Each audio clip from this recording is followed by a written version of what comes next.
We are going to talk about The Game of Death. It's a controversial new show on French television, all right? And it's based on the 1961 Yale experiment by Stanley Milgram that had to do with the electric shocks. Which I'm familiar with, actually. Right. Yeah. A very, very controversial study that was done back in the day. And this French game show is basically doing the same thing. Now, let me explain what it is. So the contestants are able to shock people in an electric chair or something, right? And they're able to control the power of the voltage of the shock, right? And what we found from the show is that 81% of the contestants were persuaded to administer painful electric shocks to a victim and up to 240 volt charges. Okay, so as long as they were encouraged by the audience to, up the shock, they would do it. Right. 81%.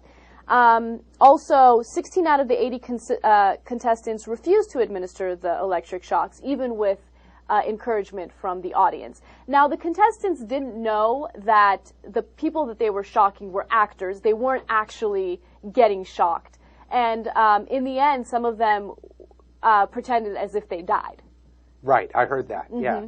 So it's a controversial show, but I think it's a very, very interesting show because of the fact that it shows you that encouragement can cause you to do anything. And I kind of tied this into a story that we did yesterday. I don't know if you saw the video of the Tea Partiers degrading that man with Parkinson's disease. Brian Unger and I were talking about it and how we were amazed that the man sitting on the street and you have Tea Partiers throwing money at him and telling him there are no free handouts, and they were being so cruel to that man.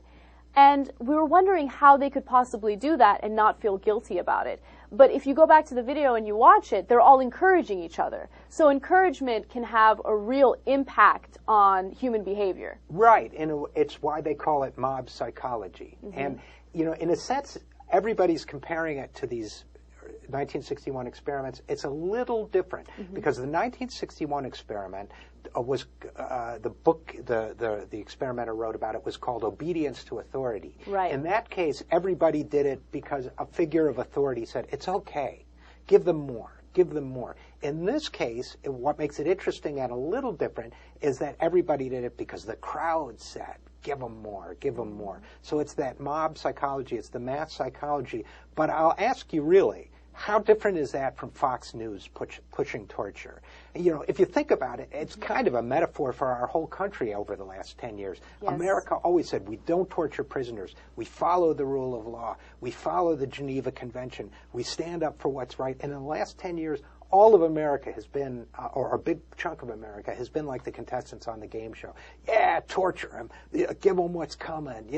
Those bastards, stick it to them. That's right, you're doing the right thing. So to me, this, a lot of people are going to say, crazy Frenchman. But to me, this is us we're talking about. Yes, and you mentioned the manipulative power of television, and that was one of the reasons why this game show did this experiment. They wanted to see how manipulative television is, how people get encouraged to do things that are evil and that are taboo and not basically acceptable in any way, shape, or form.